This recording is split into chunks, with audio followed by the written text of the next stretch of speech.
My name is Daniel Walker. I'm 34 years old, and for the past 6 years, I worked at Pinecrest Strategies, a mid-sized marketing firm based in Austin, Texas. I gave that company everything: long nights, early mornings, weekends spent finalizing campaign reports. And in return, they gave me something I'll never forget: a final push out the door that changed my life. I still remember the first time I stepped into the glass doors of Apex Strategies, a three-story building nestled in the heart of Dallas' bustling financial district. I was 28 then, freshly armed with an MBA from UT Austin, full of ambition and caffeine-fueled optimism. I started at the very bottom, junior account coordinator. In that office, people called me the runner, the guy who fetched coffee, prepped decks for meetings, and made sure Valerie's room temperature bottled water was waiting exactly 3 minutes before she stepped in. I didn't mind. I knew that if I wanted to go far, I had to start from the ground. So I stayed late. I learned everything, from tracking campaign metrics to decoding client psychology. I soaked up every conversation I overheard in the elevator, every tense phone call across cubicles, every post-meeting whisper. I carried a notebook everywhere, scribbling marketing ideas during lunch breaks and reading Harvard Business Review articles at night. My first year, I kept my head down. My second year, I started raising my hand more often, suggesting tweaks to campaign taglines, proposing alternative platforms for media buys. Most of my suggestions were overlooked, but not all. One of them got picked up for a mid-sized campaign for a grocery chain that had been bleeding revenue for years. That campaign outperformed all projections, boosting web traffic by 27% and sales by nearly 19% over a single quarter. For the first time, my name got mentioned in a company-wide meeting. Not loudly, but it was there. I didn't stop. By my third year, I was officially promoted to account manager, handling mid-tier clients. A year later, I was called into a closed-door meeting with my direct supervisor, who wore the kind of nervous expression I'd only seen during budget calls. Silver Rock Logistics wants to change their lead contact, he said. They're asking for you, by name. My heart skipped a beat. Silver Rock wasn't just any client. They were the client. Apex's largest. The client that made or broke bonuses, dictated staffing decisions, and consumed more meeting hours than all other accounts combined. They were notoriously demanding, and turnover on their account team was brutal. But I said yes before he finished his sentence. Working with Silver Rock was like walking a tightrope in a lightning storm. Every presentation was dissected. Every error, no matter how small, was a potential firestorm. But I studied their operation like a playbook. I flew out to visit their logistics centers. I learned their lingo, their quarterly cycles, their pressure points. I didn't just execute campaigns. I anticipated problems before they arose. 6 months in, Mason Reed, Silver Rock's CEO, pulled me aside after a strategy session and said, "You're not like the others. You don't just pitch ideas, you understand us. You listen.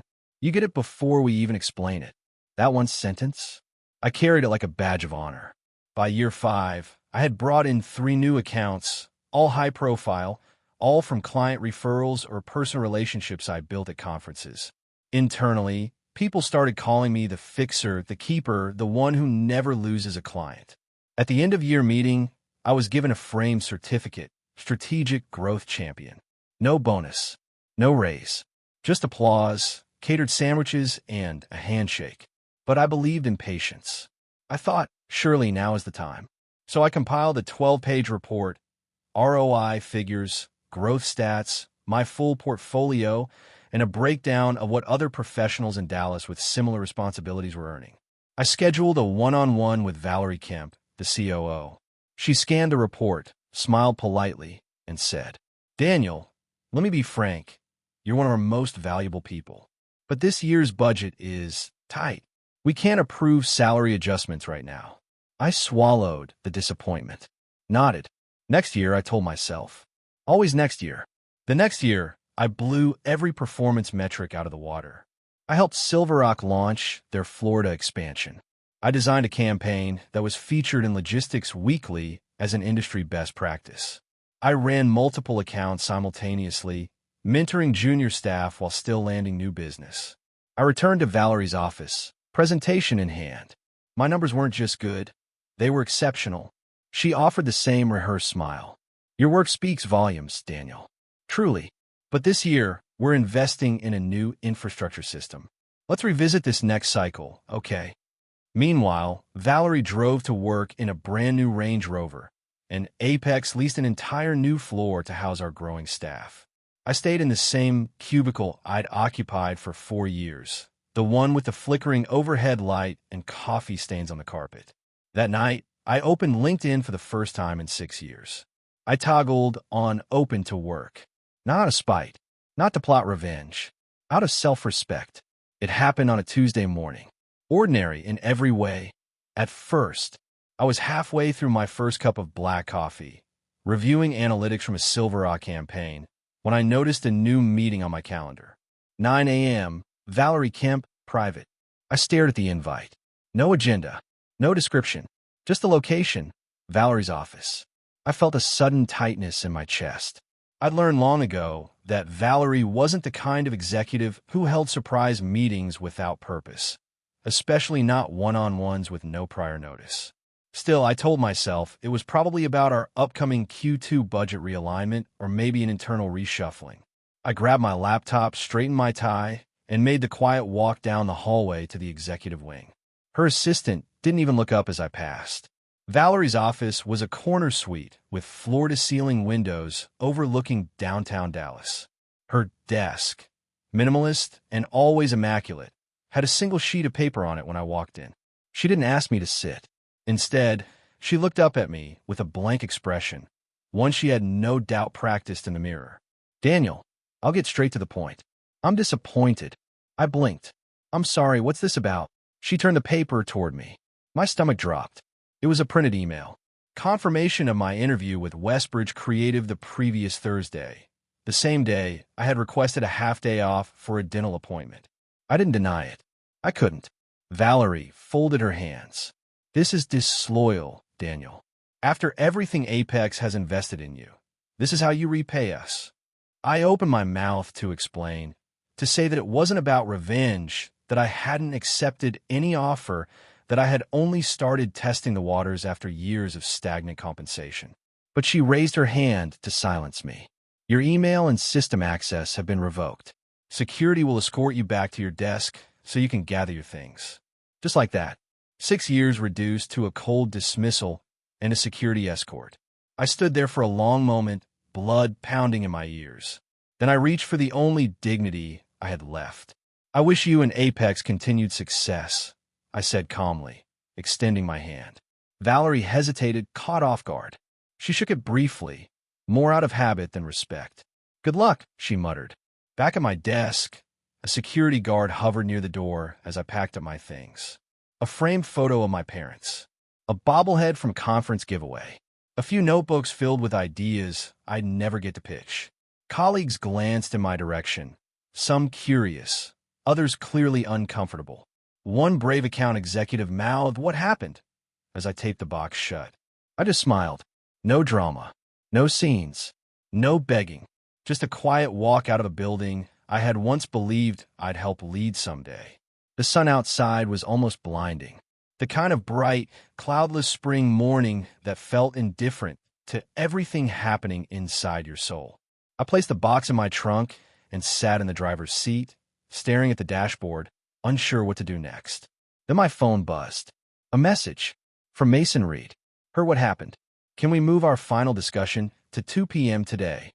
My hands trembled, not from fear, from the sudden realization that Valerie might have just made the biggest mistake of her career. I drove home in silence. The roads blurred. My thoughts raced faster than traffic. I kept replaying the moment she called me disloyal, as if quietly seeking a better future for myself was some kind of betrayal, as if staying silent and obedient while being underpaid was the only acceptable form of loyalty. At home, I set the cardboard box on the kitchen counter. I stared at it. This wasn't a vacation day. I wasn't between jobs. I had been fired. Just like that. No warning. No HR process. No exit interview. It hit me like a punch to the gut. My phone rang. Olivia, my closest friend and confidant. I just heard, she said. Thomas told me. Are you okay? Thomas worked in IT, the kind of guy who knew everything before it reached the company newsletter. I'm still processing, I replied, sinking onto a bar stool. It's completely unfair, she said, voice sharp with anger. Everyone knows you're the only reason Silver Rock stayed this long. Valerie's just threatened by you. There was some truth to that. Valerie had been the star account manager before moving into leadership. Everyone knew she missed the spotlight. She often inserted herself into my Silver Rock meetings unnecessarily, making decisions she didn't understand just to assert control. What stings, I said quietly, is how she did it. Like I committed some sort of treason for having self-worth.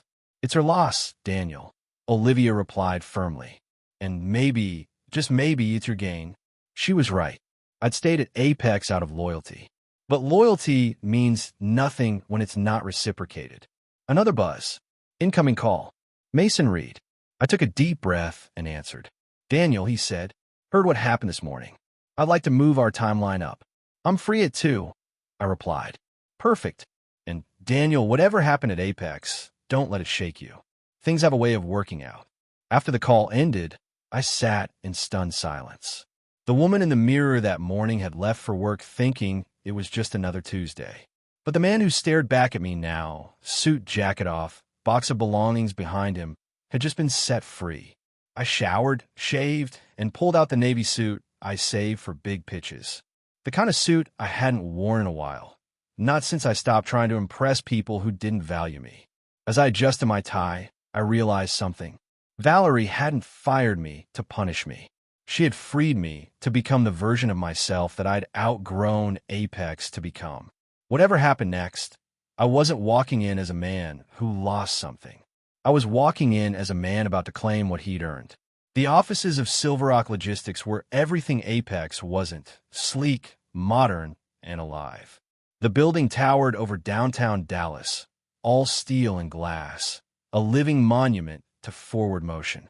When I stepped into the marble lobby that afternoon, I could feel it: clarity, movement, and most of all, respect. The receptionist smiled warmly. Mr. Reed is expecting you. Elevator to the 31st floor. The ride-up gave me a moment to breathe, to gather myself, not as someone walking in to plead for a job, but as someone finally ready to take his seat at the table. When the elevator doors opened, Mason Reed was already there, waiting with that calm, decisive energy that made him one of the most respected executives in the region. Daniel, he said, offering his hand. Appreciate you coming on short notice. Appreciate the call, I replied, matching his grip. We walked through the open concept workspace. I recognized a few faces, analysts and project managers I'd collaborated with over the years. They smiled and waved as I passed, not as a visitor, but as if I already belonged. Mason's office wasn't oversized or ornamental like Valerie's. It was clean, functional, and had a view that stretched out over the Trinity River. Coffee, he offered. Sure, I said. He handed me a cup and got straight to the point. I received a call this morning. From Valerie. I raised an eyebrow. She told me you'd been terminated and that Apex would be assigning someone new to manage our account. Said she'd be stepping in until a replacement was chosen. I said nothing. I didn't need to. Mason gave a dry chuckle and set his coffee down. What she doesn't know is that we've been considering other agency options for months. Not because of your work, because of everything else. I looked up. Really? Yes, he said. Responses have been slower. Quality's been inconsistent, except for the work that came through you. Frankly, we felt taken for granted. He leaned forward. 3 months ago, my board voted to quietly explore other marketing partnerships. I held them off. Because of you. My heart thudded. When you reached out, Mason continued, it felt like perfect timing. But let me be clear, we never planned to poach you. We respect professional lines. We were waiting until you gave notice. I was planning to, I said honestly, once I had something solid. He nodded. I believe you. That's why we're here now. Then he reached into a leather folder and slid a document across the table. This isn't an interview, Daniel. It's a job offer. I looked down. Strategic partnerships. Salary. Nearly double what I'd made at Apex. Stock options. Leadership responsibilities. Full autonomy. I blinked. This is incredibly generous, I managed. Mason smiled. It's market rate. For someone with your experience, your results, and your character. I didn't respond right away, because in that moment, I felt something deeper than excitement. I felt validation. He continued, we want you to build a new internal team, your team. You'll lead all external marketing partnerships, including which agencies we keep or replace. The irony hit me like a freight train. A week ago, I was the man Apex refused to promote. Now I was being offered the power to evaluate the very agency that had fired me. I asked for the night to review everything, not because I had doubts, but because I believe in professional courtesy, even when the answer is obvious. Mason nodded. We both know what your answer is going to be, he said, but I respect that. As I left the office, several Silver Rock employees nodded at me again, as if my place here had already been carved out. For the first time in years, I walked into the Texas afternoon sun not as a cog in someone else's machine, but as the man who finally built his own. At home that evening, I set the offer letter on my kitchen counter and just stared at it. 6 years of hustle, sacrifice, humiliation, denied recognition, all crystallized into this one document. And the only thought I had, Valerie had no idea what she just handed me. The next morning, I woke up with the kind of clarity that doesn't come from sleep, but from knowing you made the right decision. I'd signed the offer. My new title, Director of Strategic Partnerships at Silver Rock Logistics. My first official day would be Monday. But before that, there was unfinished business. Around noon, my phone rang. Unknown number. I answered. Daniel Walker? Speaking. This is Linda Greer. I'm a member of the board at Apex Strategies. I sat up straighter. I understand there was an incident yesterday regarding your employment, she said carefully. I'd like to meet with you. Tomorrow morning, if possible. So it was happening. They were scrambling. I appreciate the call, Ms. Greer, I replied. But I've already accepted another offer. There was a pause. May I ask where? I smiled. I don't think it would be appropriate to say just yet. Longer pause. Daniel, if this is about compensation, we're prepared to revisit that conversation. The board has reviewed your performance history. You've been a key asset to Apex. I almost laughed. 3 years of documented raise requests. 3 years of being told next quarter. And now they saw my value. It's not just about money, I said honestly. It's about respect and timing. That moment passed. Still, I agreed to meet. Not to return, but for closure. The next morning, I walked back into Apex's glass lobby. This time as a visitor. Jessica, the front desk receptionist, looked up and froze. Daniel, you're here for the meeting? With Ms. Greer, I confirmed. She lowered her voice. Everyone's talking. People are furious. You were the best. What they did to you, it wasn't right. Her words warmed something in me. I smiled. Thank you, Jessica. Linda Greer was waiting in one of the executive conference rooms. Silver hair, crisp blazer, the calm gravity of someone used to managing billion-dollar decisions. She stood to shake my hand. Thank you for coming. We sat. She opened a folder, my personnel file. 6 years. Stellar reviews. Consistent growth.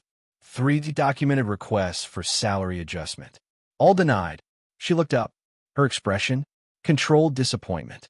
I wasn't aware of this pattern. I blinked. Compensation decisions weren't reviewed by the board. Major ones are, but management has latitude. Valerie had full autonomy. I nodded slowly. That explained a lot. Then came the real reason I was there. We'd like to offer you reinstatement, she said, along with the compensation you requested and a 10% increase, plus the title of Senior Account Director.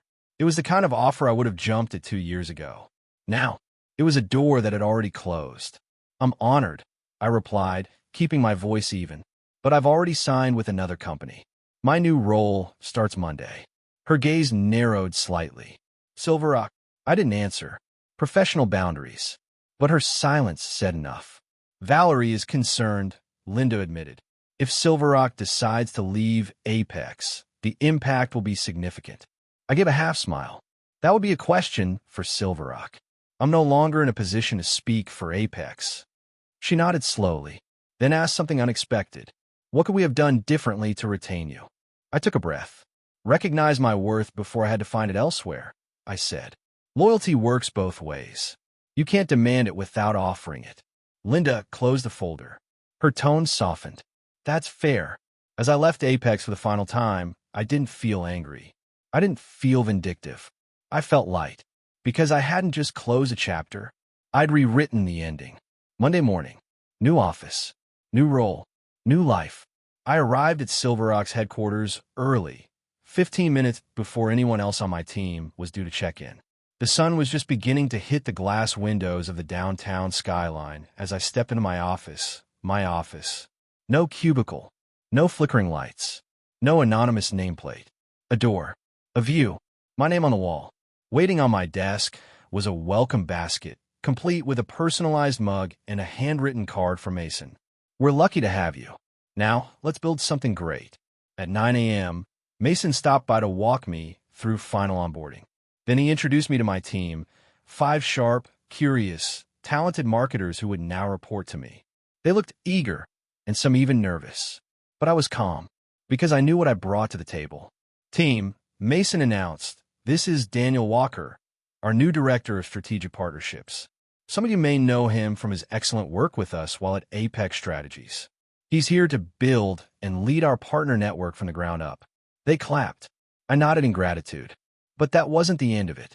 After our brief huddle, Mason pulled me aside. We need your input, he said. Something critical. I followed him into the main conference room, where the executive team was already gathered, the CFO, the Chief Marketing Officer, and 2 board advisors. As you know, the CFO began, Apex's contract is up for renewal next month. And given the recent transition, the CMO added, we're reassessing whether Apex still aligns with our evolving needs. They didn't say it out loud, but we all knew what this really was. They were inviting me, the man Apex fired, to help decide whether Apex should be cut. The temptation was overwhelming. I could have said the obvious. Apex, drop them. Immediately. They're reactive, out of touch, and they let internal politics override talent. But I didn't. Instead, I straightened up and took a breath. We should evaluate Apex like we would any agency, I said carefully. Their work has had its highs, but consistency, communication, and leadership will matter going forward. The CFO nodded slowly. Agreed. Mason gave me a look, 1 part respect, 1 part appreciation. Thank you, Daniel. That's exactly why we brought you here. The decision wasn't mine to make, and I was glad for that. But I was kept informed. And on Wednesday, 3 days after my first day, I saw the email before it was sent. Subject, transition of marketing services. It read, after careful review of our marketing objectives and future brand positioning, Silver Rock Logistics has decided to transition its marketing services to a new agency, Meridian Creative, effective immediately. Daniel Walker, our Director of Strategic Partnerships, will oversee this transition and serve as the point of contact moving forward. We'd like to thank Apex Strategies for their partnership and request all materials be transferred by end of business Friday. I didn't ask to see Valerie's face when she got that email, but I could imagine it.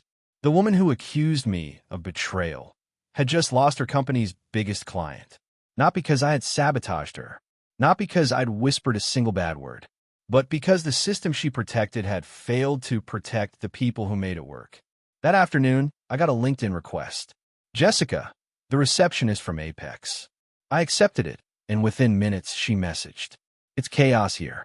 Valerie's been in emergency meetings all day. 3 other managers updated their LinkedIns. Karma moves fast. I didn't reply. There was no need. Instead, I drafted a message later that night.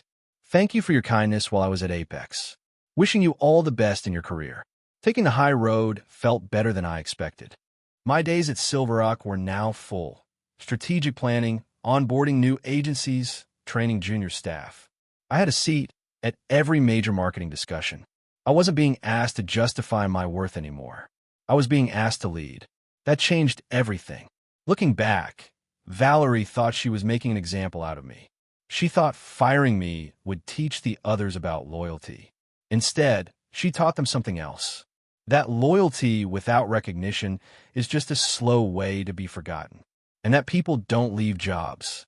They leave leaders who treat them like they're disposable. A year can change everything. 12 months ago, I walked out of Apex Strategies with a cardboard box, a revoked badge, and a head full of unanswered questions.